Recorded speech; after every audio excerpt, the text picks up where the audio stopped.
الرجیم بسم اللہ الرحمن الرحیم وبہ نستعین وهو خیر معین. آقای خوئی نے انما المشرک نجس، اس سے جو مشرک کی نجاست پہ استدلال کیا تھا، اس کے اعتبار سے جواب دیا کہ یہاں پر نجاست اصطلاحی نہیں ہے کہ آپ اس سے استدلال کریں. دوسرا جواب یہ دیا کہ شرک جو ہے اس کے متعدد مراحل ہے، جس میں مومن بھی مشرک ہو جاتا ہے، وہ سب کے سب نجس ہو جائیں گے کیا؟ اور تیسرا جواب یہ تھا کہ ہم دیکھتے ہیں کہ مشرک کا حکم قرآن نے الگ بیان کیا، اہل کتاب کا حکم الگ بیان کیا. اس کا مطلب دو الگ الگ کیٹیگریز ہیں. یہاں تک بات آ گئی تھی. اب اس سے آگے کی گفتگو شروع ہوا چاہتی ہے. انصاف مطلب یہ کہ آئے قرآن کی دلالت مشرکین کی نجاست پر نہیں ہے. جو مشرکین کو نجس ثابت نہیں کر پا رہی ہے تو اہل کتاب کو کیسے نجس ثابت کرے گی؟ نہیں، وہ تو بطریقہ اولا نجس ثابت نہیں ہو سکے گی. انصاف مطلب تو یہ ہے. مگر یہ کہ آپ دیکھتے ہیں کہ مشرکین کی نجاست مورد تصالم علماء ہے. اجماع مسلمین اس پر قائم ہے کہ مشرکین نجس ہیں، اور وہ تصالم قطعی ہے. اس لیے ہم آئے قرآنی کو کہیں کہ مشرک کی نجاست پر دلالت کرتی ہے نہ کرتی ہو، قطعی طور پر ہمارے پاس جو ہے مورد تصالم قطعی کہ مشرکین نجس ہیں، اس لیے اس کو نجس مانتے ہو، اللہ آئے قرآنی سے نجس نہیں مان رہے ہیں. جس طرح نجاست ناصبی، غالی، صانع کے منکر، کمیونسٹ، ان کے اندر بھی کوئی اختلاف نہیں ہے. چونکہ کوئی اختلاف نہیں ہے اس لیے وہ مورد بحث نہیں ہے. آیت سے اس کو ثابت کرنے کی کوشش کرنے کی ضرورت ہی نہیں ہے. اس لیے ہماری گفتگو اصل میں ان تین طبقے کافر کے علاوہ، یعنی اہل کتاب، اہل کتاب کیا نجس ہے یا نجس نہیں ہے، اس پر اصل بات شروع ہو رہی ہے. تو پہلی بات یہ کہ اہل کتاب نجس ہے آغای خوئی کے نزدیک. پھر اس کے بعد ہم دوسرے اور بقیہ اصناف کی نجاست میں گفتگو کریں گے. مشہور متقدمین و متاخرین کے درمیان یہ ہے کہ اہل کتاب نجس ہے. شاید اس نجس ہونے کو امور واضح ہمیں سے قرار دیا گیا.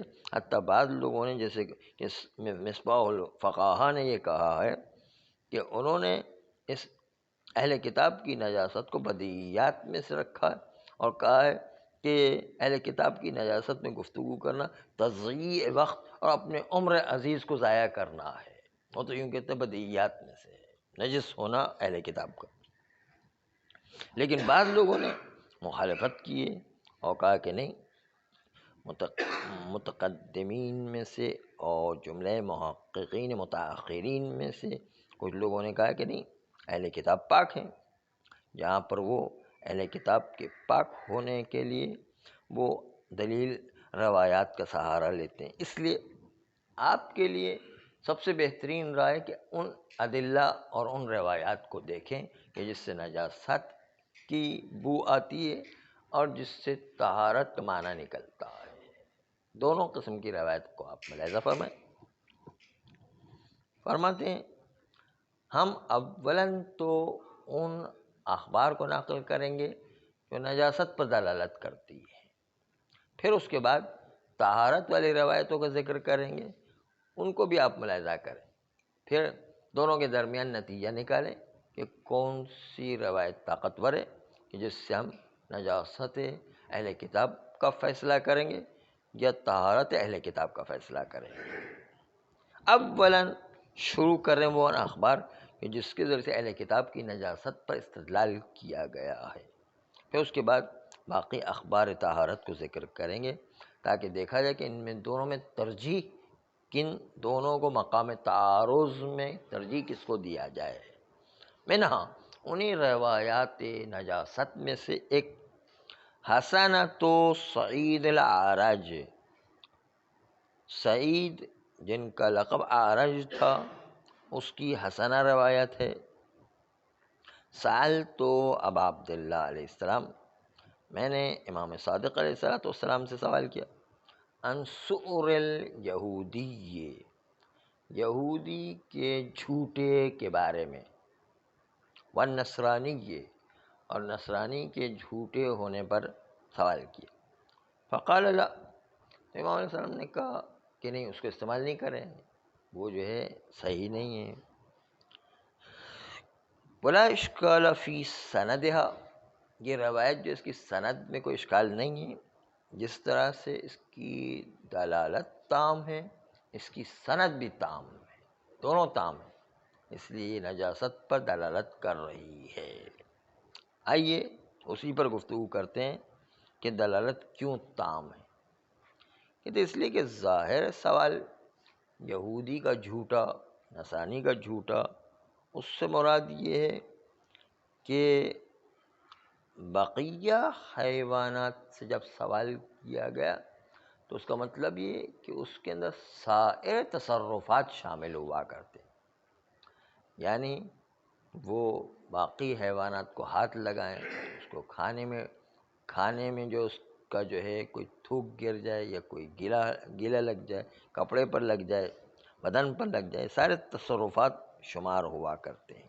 یہاں پر بھی سوال ویسے تو اسی اہل کتاب کے جھوٹے سے کیا گیا، لیکن اس سے یہ سوال نظیر اس سوال ہے کہ جو بقیہ حیوانات کے سور سے سوال کیا جاتا ہے، یعنی اس کا مطلب یہ کہ اس تھوک کے لگ جانے کے باوجود جو ہے، اس جھوٹا لگ جانے کے باوجود جو ہے، کیا اس چیز میں تصرف کیا جا سکتا ہے؟ انہا تصرفات، اس کا مطلب یہ ہے کہ کھانے پینے، لباس میں لگ جانے، برتن میں لگ جانے، کپڑے میں لگ جانے، ان سب کی بات آ رہی ہے۔ اور اسی کو شیخ صدوق کی روایت میں تصریح بھی کیا گیا، وہاں پر کھانے پینے کو بیان کیا گیا کہ یہ بھی اس سور کے سوال میں شامل ہے کہ اس کا کھانا یہودی اور نصرانی کے ساتھ کھانا کھایا جا سکتا ہے یا نہیں، ان کا جھوٹا لگا ہوا تو اس کو کھایا جا سکتا ہے یا نہیں، یہ سوال اور شیخ صدوق کے سوال میں موجود ہے۔ اور امام علیہ السلام نے چونکہ منع کیا اور کہا کہ لا، اس کو استعمال نہیں کر سکتے ہیں، تو اس کا مطلب یہ ہوا کہ یہودی اور نصرانی کا جھوٹا نجس ہے، یہ روایت نجاست کو ثابت کر رہی ہے۔ سندن و دلالتن یہ روایت مکمل ہے۔ دوسری روایت ملاحظہ کریں، اس دوسری روایت میں جو ہے وہ کیا کہا گیا، اس کے اندر بھی یہی ہے کہ نجاست کو ثابت کر رہی ہے۔ منہا، من تبعیض، یعنی انہی روایات میں سے بعض، صحیحۃ محمد ابن مسلم، محمد مسلم کی روایت ہے، سألت ابا جعفر علیہ السلام، امام باقر علیہ السلام سے میں نے سوال کیا، آنیت اہل الذمۃ والمجوس، اہل ذمہ جو ہے، جو اہل کتاب ہوا کرتے ہیں، جو جزیہ دے رہے ہیں، وہ اہل ذمہ کہلاتے ہیں، چاہے یہودی ہو چاہے نصرانی ہو، جو جزیہ دے اہل ذمہ کہلاتے ہیں، یعنی ان کی ذمہ داری مسلمانوں پر ہوا کرتی ہے، اس لیے اہل ذمہ کہلاتے ہیں۔ یہ اہل ذمہ جو یہودی و نصرانی، جن کو اسلامی مملکت میں جزیہ دے کر رہنے کی اجازت ہوتی ہے، اور اسلامی حکومت کی ذمہ داری کہ ان کی حفاظت کریں، جس طرح مسلمانوں کی حفاظت جو ہے حکومت اسلامی کی ذمہ داری ہے، اس طرح یہودی و عیسائی کی حفاظت بھی اسلامی مملکت میں حکومت اسلامی کی ذمہ داری ہوتی ہے، جزیہ دینے کی صورت میں۔ تو وہ اہل ذمہ کہتے ہیں اہل ذمہ اور مجوسی کے برتن کے بارے میں آنیہ ان برتن کے بارے میں نے سوال کیا. فقال، تو امام علیہ السلام نے کہا لا تأکلوا فی آنیتہم، آپ لوگ یہودی، نصرانی اور مجوسیوں کے برتن میں نہ کھاؤ. ولا من طعامہم، اور ان کے کھانے کو بھی نہ کھاؤ. الذی یطبخون، وہ کھانا جو وہ پکایا کرتے ہیں. ولا فی آنیتہم، اور ان کے ان برتن میں بھی نہ کھاؤ. التی یشربون فیہا الخمر، وہ برتن کے جس کے اندر وہ شراب پیا کرتے ہیں، وہ برتن بھی استعمال نہ کرو. یہ روایت صحیح روایت ہے ایک طرف تو سند کے اعتبار سے، دوسری روایت سے دلالت کے اعتبار سے ظاہری یہ کہ چونکہ یہ لوگ اہل کتاب ہے اس لیے ان کے ساتھ کھانا نہ کھاؤ. لیکن اس روایت پر آغا خوئی دلالت کے اعتبار سے اشکال وارد کرتے ہیں کہ نہیں، یہ نجاست پر دلالت نہیں کر رہی اہل کتاب کی، بلکہ اس سے تو طہارت کی بو آ رہی ہے. اس روایت میں طہارت کی بو آ رہی ہے کہ اہل کتاب پاک ہیں. یعنی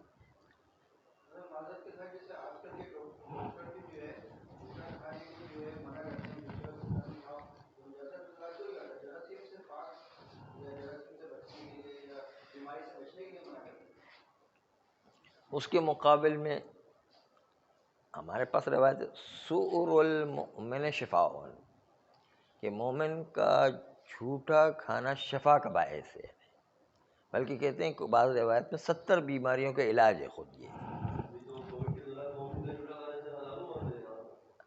اس کے لیے یہ کہ بیماری خاص لگی ہو جو مصری ہو اس سے بچیں، باقی عام مومن سے بچنے کی ضرورت نہیں. بلکہ کھانے کو، بلکہ کہا گیا کہ اس کا کھاؤ، یعنی نہ کھانا آپ کی جو کمزوری ہے کہ آپ کے اندر بیماری آ سکتی ہے، ہاں نہیں کھائیں گے تو نہیں ہے.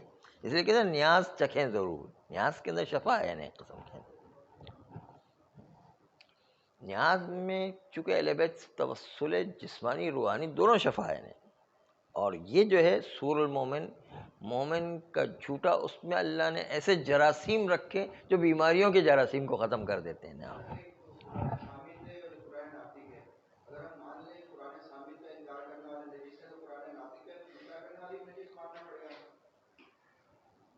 اب جو ہے ہم قرآن ناطق و صامت دونوں کی بات نہیں کر رہے ہیں یہاں پر. تو خدا کے انکار کرنے والے یا تو جو ہے وہ یا خدا میں شریک قرار دینے والے ہوں وہ ہے اصل مسئلہ. وہ انکار نہیں کر رہے ہیں، وہ تو گالیاں دے رہے ہیں، لعنت کر رہے ہیں. اس لیے ہم اس کو ناصبی کو کافر سمجھ رہے ہیں. اہل کتاب میں جو ہے وہ خدا کو تو مان رہے ہیں لیکن وہ شریک بھی قرار دیں. حضرت عیسیٰ کو، حضرت عزیر کو اس طرح جو ہے شریک قرار دے رہے ہیں.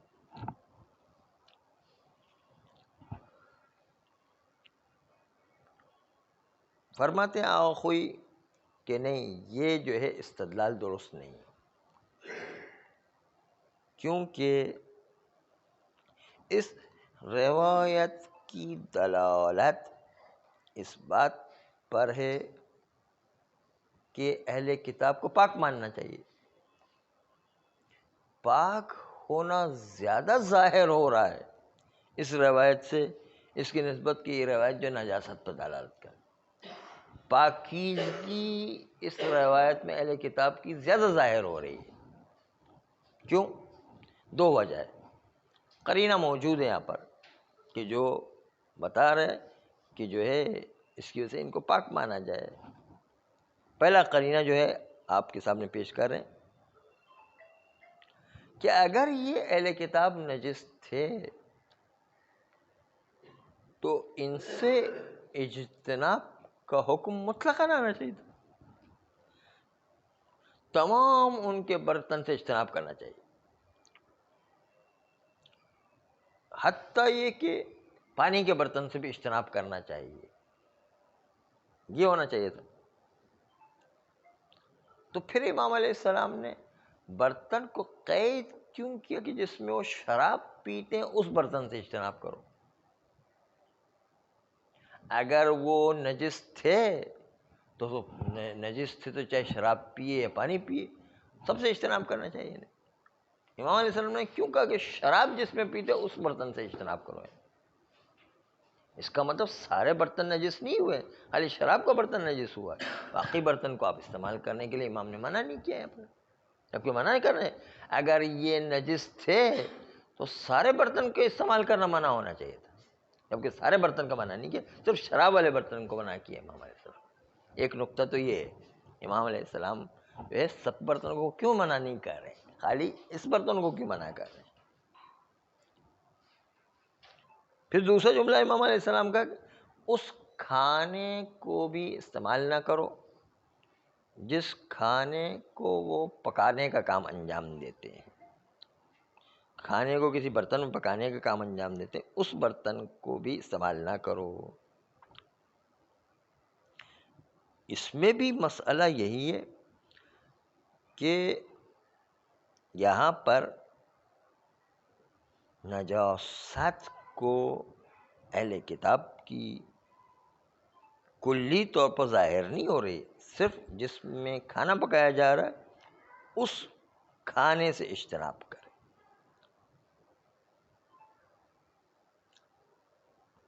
یہ کہ ان کے پکائے ہوئے کھانے کو جو ان کے برتن میں پکایا جا رہا ہے اس کو امام علیہ السلام نے کیوں منع کیا، پہلے اس پر توجہ رکھیں کہ کیوں اس کھانے کو جو ان کے برتنوں میں پکایا جا رہا ہے اس کو کیوں منع کیا.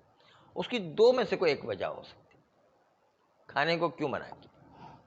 کہتے ایک وجہ تو یہ کہ اہل کتاب چونکہ سور کا گوشت بھی کھاتے ہیں اور سور کی چربی بھی کھاتے ہیں وہ لوگ، اور جو کھانا پکایا گیا وہ اس سور اور چربی سے عام طور پر خالی نہیں ہوا کرتا ہے.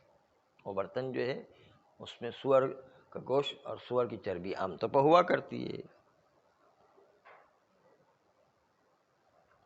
اس لیے ان کا جو کھانا ہے پکا ہوا عام طور پر سور کے گوشت اور سور کی چربی سے خالی نہیں ہوتا. اس لیے امام علیہ السلام نے کہا ان کے پکے ہوئے کھانے کو نہ کھاؤ.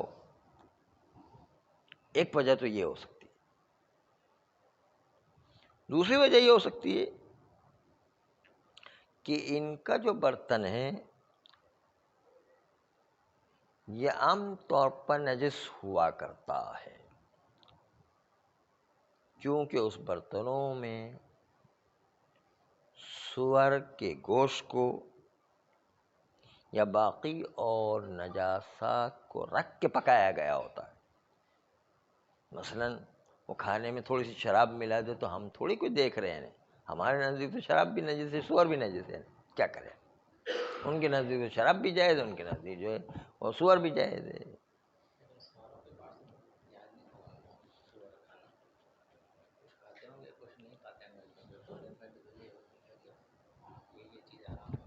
لیکن ابھی فی الحال رائج ان کے وہاں یہی ہے کہ سور کا گوشت کھایا جاتا ہے. نہیں وہ اس اعتبار سے نہیں، مذہبی اعتبار سے وہ سمجھتے ہیں. ہم مذہبی اعتبار سے نہیں سمجھتے، ہم تو گناہ کے اعتبار سے سمجھتے ہیں.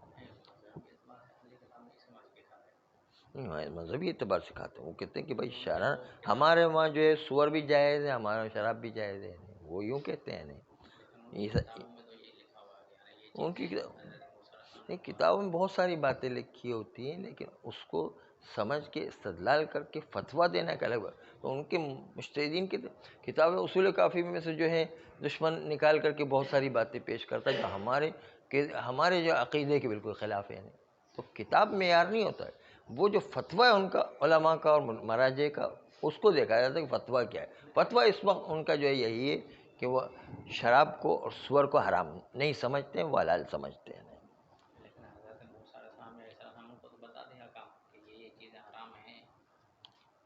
پتہ نہیں وہ جو ہے وہ کس جہت سے بتایا. دیکھیے کام ویسے ایک گونگا ہوا کرتا ہے، اس کے اندر پتہ نہیں کہ حرام کی جہت سے منع کیا، مکروہ کی جہت سے منع کیا یا اچھا نہ ہونے کی جہت سے منع کیا. یہ گونگا ہے کام، کام جو ہے اس میں دلیل نہیں ہوتی، فتوے میں دلیل ہوتی ہے. کام جو ہے گونگا ہوتا ہے، پتہ نہیں تو.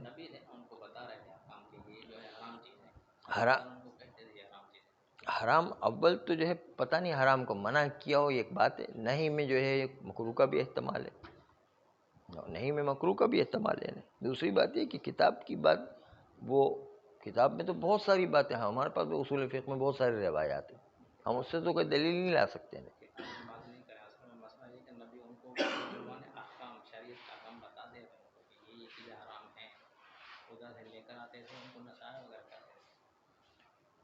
وہ اگر بالفرض وہ واقع میں بھی ہو، لیکن اس وقت جو ان کے پاس کتاب موجود ہے، ان کے فتاوے ان کی مذہب کے لحاظ سے موجود ہے، چاہے تحریف شدہ ہی ہو، پھر بھی ان کے نزدیک سور بھی حلال ہے، شراب بھی حلال ہے.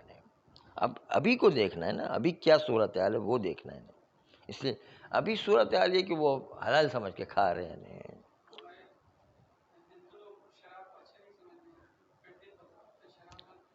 اچھا نہیں سمجھتے، لیکن جو ہے جائز تو سمجھتے ہیں نا، جائز پینا کام انجام دیتے ہیں. ہاں کچھ لوگ ہو سکتے ہیں منع کرے، وہ کچھ سمجھدار لوگ ہوتے ہیں، قوم میں ہر جگہ کچھ سمجھدار لوگ ہوتے ہیں، کچھ چیزیں منع کرتے ہیں، ٹھیک ہے.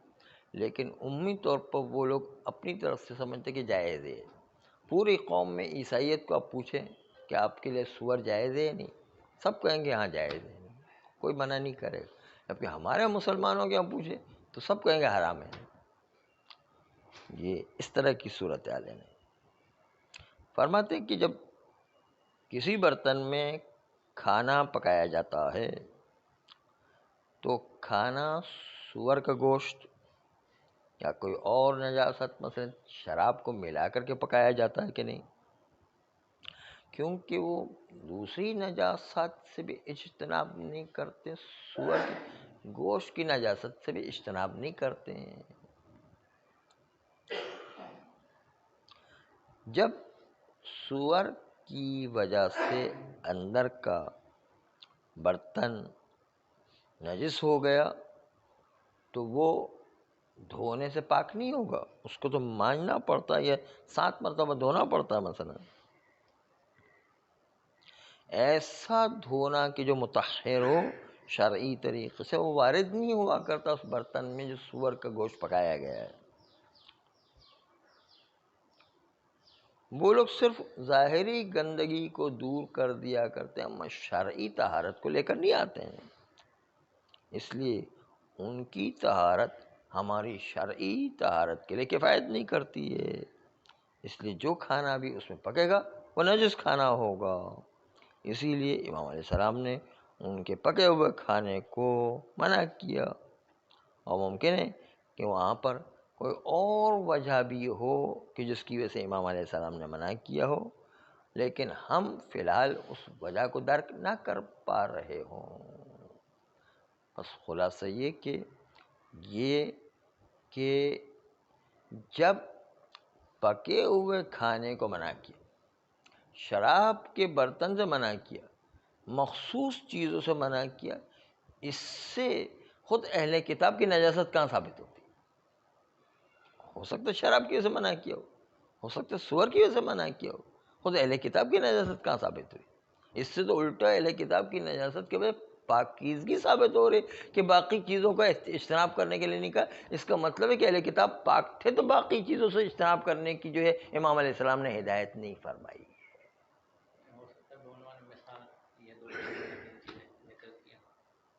یہ مثال کے طور پر نہیں ہے، یہاں پر پوری نہیں یہاں مثال نہیں ہے، یہاں پر بتانا چاہتے ہیں کہ وہ ظاہری الفاظ یہ ہے. مثال کا عنوان جو ہے وہ مجازی ہے. ظہور الفاظ کو پہلے مد نظر رکھا جائے. ظہور الفاظ یہ ہے کہ شراب کے برتن سے بچو. اس کا مطلب یہ ہے کہ شراب میں کوئی خرابی تھی اس لیے برتن سے منع کیا گیا.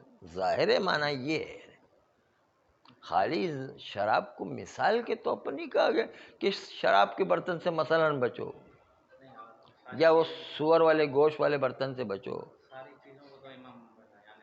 نہیں کلی طور پر کہتے ہیں کہ سارے برتنوں سے بچو، بس خالی یہی جملہ کہتے کافی ہے. جمیع اوانی نجس ہیں ان کی، یوں کہتے تھے ختم ہو گئے. یہ نہیں کہا بلکہ خالی شراب کے برتن سے بچو، خالی ان کے پکائے ہوئے سور کے برتن سے بچو، یعنی یہ کہا ہے نہیں. اس سے پتہ چلتا ہے کہ وہ خود پاک تھے، اس لیے تمام برتنوں کے نجس نہیں قرار دیے. تو اس میں کہا نا کہ اس کے اندر روایت کے اندر یہ لفظ ہے کہ جو ہے ان کے کھانے جس برتن میں پکتے ہیں ان کھانوں سے بچو، اور اس کی وجہ دو میں سے ایک ہو سکتی ہے، یا اس لیے کہ سور کی چربی و گوشت پکتا ہے، یا اس وجہ سے کہ وہ دوسری نجاست بھی ملاتے ہیں. یعنی تو نجاست، ہاں لیکن تو انہوں نے جو ہے وہ پکنے والی مثال پھر کیوں شراب کی طرح دی ہے؟ یعنی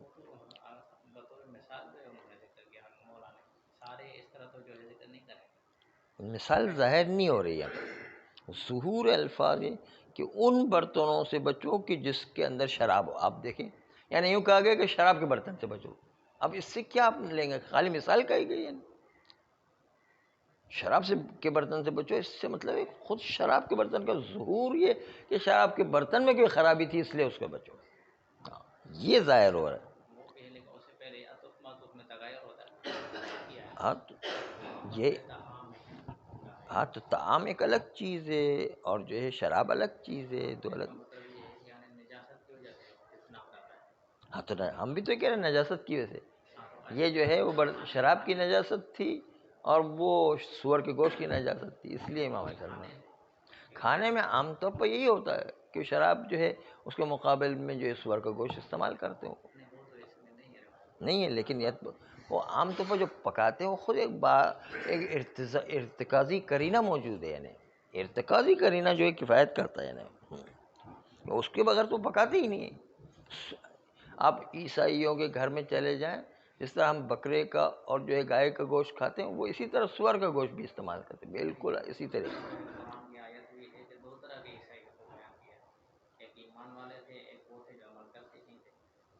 لیکن ابھی اس وقت کا ماحول یہ دیکھ لیں، اس وقت کے ماحول میں سب عیسائی اس کو کھاتے ہیں. اکا دکا کوئی بہت ہی جو ہے جینیس قسم کا آدمی ہو کہ جو ساری نجاستوں کو میڈیکل پوائنٹ آف ویو سے بھی استعمال نہ کرتا ہو اور مذہبی لحاظ سے بھی بہت اس کو جو ہے گہرائی میں جا کے منع کر رہا ہو، یا وہ ڈیوائن نالج نکال کر کے لے کر آئے کہ بھائی تحریر سے پہلے کیسی کتابیں تھیں، وہ تحقیق کر کے، بہت یہ شاذ و نادر کہیں ہوگا، لیکن عادتاً یہ ہے کہ جو ہے وہ نجس ہوتا ہے. نہیں، وہ جو ہے تمام عوام اس کو چونکہ حلال سمجھتی اس کو استعمال کرتی. یعنی یہ رائج ہے، جس طرح ہمارا بکرا، مرغی، گائے، اس کا گوشت بالکل رائج ہے، اس طرح اہل کتاب کے یہاں یہ چیز بالکل اسی کی طرح رائج ہے. ان میں ذرا بھی شک نہیں ہے ان کے اندر کہ رائج ہے یہ اصلا. اس لیے اسی کو امام علیہ السلام نے مثال پیش کیا کہ کہتے اس کے علاوہ اس دو کے علاوہ احتمال ہی نہیں ہے کہ جو پکانے کے گوشت کو، پکانے کے کھانے کو منع کیے، یا تو اس لیے کھانے کو منع کیے یا سور کی وجہ سے یا کوئی اور نجاست ڈالتے تھے اس لیے جو ہے وہ منع کیا ہے. اس کے علاوہ کوئی احتمال نہیں ہے اس کے اندر. اور مثال کے طور پر برتن کو پیش کرنا وہ ظہور کے خلاف ہے. وہ کبھی کبھی جب مسلمات سے ٹکرا رہا ہوتا تو پھر اس کو جو مثال کے طور پر لیا کرتے ہیں. ہر جگہ مثال پہ لینا خلاف اصل ہے. یعنی تو فرماتے ہیں کہ یہاں پر امام علیہ السلام نے ممکن ہے منع کیا ہو، کوئی اور وجہ بھی ہو سکتی ہے، لیکن جو ہمیں ظاہری طور پر سمجھ میں آتی ہے کہ شراب کی وجہ سے برتن کو منع کیا، سور کی وجہ سے یا کوئی اور نجاست ڈالتے تھے اس لیے امام علیہ السلام نے منع کیا ہے. یہ نہ صرف یہ کہ اہل کتاب کی نجاست پر دلالت نہیں کرتا ہے، بلکہ اہل کتاب کے پاک ہونے پر دلالت کرتا ہے کہ باقی چیزوں کو منع نہیں کیا. اس کا مطلب یہ ہے کہ وہ لوگ پاک تھے اس لیے باقی چیزوں کو منع نہیں کیا. یہ ظاہر مطلب یہ کہ شراب کے برتن سے بچو، اس کا مطلب شراب کے علاوہ باقی برتنوں سے بچنا کوئی ضروری نہیں ہے، اس کا مطلب پاک ہے. نہیں، یہ تو پاکیزگی پر زیادہ دلالت کر رہے یہ روایت ان کی نجاست کی نسبت سے، بس یہ روایت جو ہے اس سے نجاست پر استدلال نہیں کیا جا سکتا ہے۔ صلی اللہ